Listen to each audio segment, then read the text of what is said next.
Balochistan national party نے اس کو ہدایت جاری کی گورنر بلوچستان کو کہ وہ فوری طور پر اسلام آباد پہنچے، گرفتار جو لوگ ہیں جس تھانے میں بھی ہیں وہاں پہ جائیں اور ان کے ساتھ اس دھرنے میں شریک ہوں، اور جو گرفتار لوگ ہیں ان کی رہائی اور ان کے جو مطالبات، جائز مطالبات جو آئینی اور قانونی، جو جس کا حق اس ملک کے آئین اور قانون نے ہمیں دیا ہے، ان کے حل کے لیے حکمرانوں سے بات کریں۔ اگر وہ حل نہیں ہوتی تو گورنر بلوچستان اسلام آباد میں بیٹھ کر اپنا استعفیٰ صدر پاکستان کو دے کر پھر واپس آئیں۔ گورنر صاحب کو یہ تلوار دے دیتا ہوں، ہاں وہ تلوار دے دیتا ہوں کہ سب کی گردنیں اڑا کے آئے۔ بسم اللہ الرحمن الرحیم۔ معزز صحافی حضرات، شکر گزار ہوں آپ لوگوں کا کہ اس ہنگامی پریس کانفرنس میں آپ کو شارٹ نوٹس پر آپ لوگ آئے، اور اس حسب روایت اسی امید کے ساتھ کہ ہماری آج کی اس پریس کانفرنس کو منوان میڈیا کے ذریعے جو ہے آپ اس کو اجاگر کریں گے۔ جس طرح کہ آپ کو معلوم ہے، گزشتہ رات اسلام آباد میں لاپتہ افراد کے ورثاؤں کا جو لانگ مارچ تھا، اس پر مختلف علاقوں سے جب وہ گزرتا ہوا اسلام آباد پہنچا تو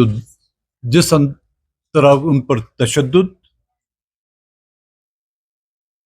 خواتین، بچوں اور بزرگوں پر لاٹھی چارج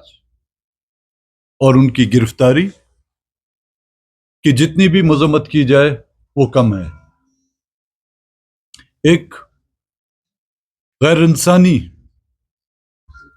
اور ایک غیر جمہوری طرز عمل نے ہماری اس بات کی تصدیق کی کہ یہ حکومت کیئر ٹیکر نہیں بلکہ انڈر ٹیکر حکومت ہے۔ اس حکومت کے آنے سے لے کر آج دن تک پورے ملک میں، بالخصوص بلوچستان میں، کوئی ایسا دن ہی نہیں گزرتا جہاں پہ تشدد، ظلم و بربریت اور قانون کی دھجیاں نہ اڑائی گئی ہوں۔ نگراں حکومتیں یا حکومتوں کا کام ملک میں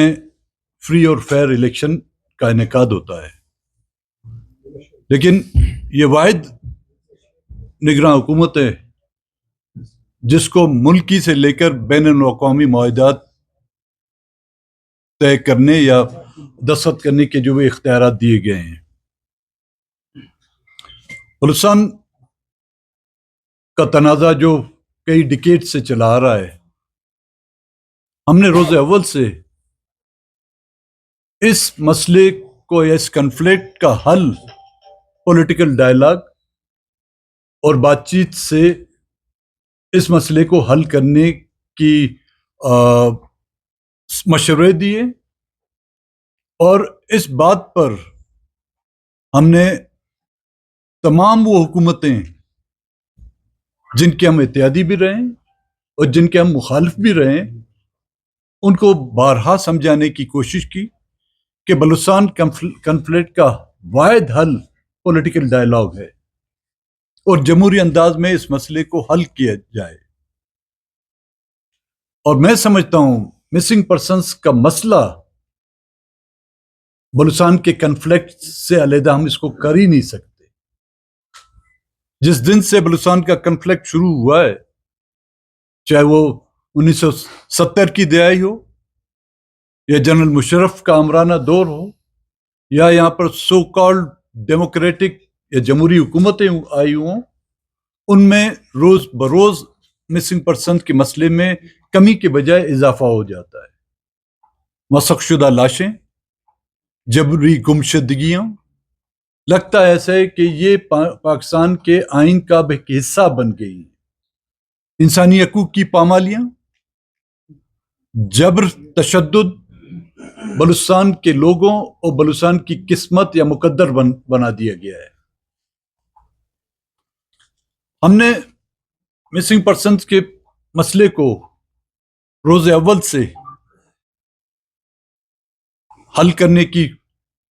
کوششیں کی، مشورے بھی دیے، چاہے وہ پلیٹ فارمز عدلیہ کا ہو، سپریم کورٹ کا ہو، چاہے سڑکوں پر احتجاج کا ہو، پارلیمنٹ، صوبائی اسمبلی ہو، قومی اسمبلی ہو، سینٹ ہو، یا کوئی کمیشن بنائے گئے ہیں، اس میں بھی ہم نے اس مسئلے کو حل کرنے کے لیے اپنی تجاویزیں بھی دی اور اپنے مطالبات بھی رکھے ہیں۔ اگر حکومتوں کے ساتھ ہمارا اتحاد بھی ہوا ہے تو پرائرٹی، ترجیحات پہ مسنگ پرسنز کا مسئلہ رہا ہے۔ چاہے ہم حکومت میں رہیں بھی تو وہاں پر بھی ہماری ترجیحات مسنگ پرسن کی بازیابی کے تھا، چاہے وہ پی ٹی آئی کی حکومت رہی ہے یا پی ڈی ایم کی حکومت رہی ہے۔ اس مسئلے پر ہم نے بارہا ان سے بات کرنے کی کوشش کی۔ کیچ تربت سے شروع ہونے والا بلوچ یکجہتی کمیٹی کا جو لانگ مارچ تھا، بلوچستان نیشنل پارٹی نے اپنی بساط کے مطابق، اپنی طاقت کے مطابق ان کے ساتھ تعاون کیا۔ ان کے تمام ان دھرنوں میں مرکزی قیادت سے لے کر ہماری ضلعی قیادت نے اس میں شرکت کی۔ ان کے دھرنوں میں ہم شریک رہے، ان کے مارچ میں بھی ہم شریک رہے۔ ہم سمجھتے ہیں یہ مسئلہ کسی فرد واحد یا کسی ایک پولیٹیکل پارٹی کا نہیں، یہ بلوچستان کا مسئلہ ہے، ایک انسانی مسئلہ ہے، اور یہ مسئلہ بلوچستان سے نکل کر آج پورے ملک تک پہنچ چکا ہے۔ وہ پولیٹیکل پارٹیاں جو مسنگ پرسنز کے لفظ کو ایک مذاق سمجھتے تھے، وہ قوتیں جو مسنگ پرسنز کا جب ہم نام لیتے تھے ہم پر تنقید یا ہمارا مذاق اڑاتے تھے، وہ میڈیا کے لوگ جو بلوچستان کے مسنگ پرسنز پر جو ہے طنز کرتے تھے، آج بدقسمتی سے وہ پولیٹیکل پارٹیاں بھی، وہ قوتیں بھی، وہ میڈیا کے لوگ خود مسنگ پرسنز کا شکار ہو رہے ہیں یا مسنگ ہو رہے ہیں۔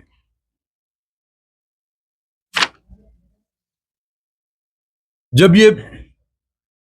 لانگ مارچ تربت پہنچا، یہاں پر بڑی بڑی پولیٹیکل پارٹیاں ہیں، یہاں پر مذہبی جماعتیں ہیں، یہاں پہ سول سوسائٹیاں ہیں۔ فلسطین اور غزہ میں جو انسانی حقوق کی پامالی، میں اس کے ساتھ کمپیئر نہیں کرنا چاہتا، وہاں پہ زیادتیاں ہو رہی ہیں، بہت زیادتیاں ہو رہی ہیں، لیکن جو کچھ بلوچستان میں ہو رہا ہے، پچھلی دہائیوں سے جو بلوچستان پر ہو رہا ہے، اس پر وہ سیاسی پارٹیاں جب اپوزیشن میں ہوتی ہیں تو ہم سے بھی بڑے ان کے آنسو بہتے ہیں، جب وہ حکومت میں ہوتی ہیں یا حکومت کی امیدوں سے ہوتی ہیں، ان کو یہ امید ہوتی ہے کہ ان کی حکومتیں آئیں گی، تو پھر ان کی زبانوں پر کیوں تالے لگ جاتے ہیں۔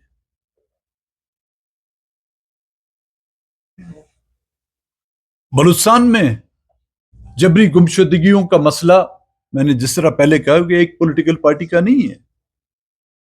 یہاں پر بسنے والے تمام وہ اقوام، چاہے وہ بلوچ ہوں، چاہے پشتون ہوں، چاہے ہزارہ ہوں، چاہے سیٹلر ہوں، اور پاکستان میں بسنے والے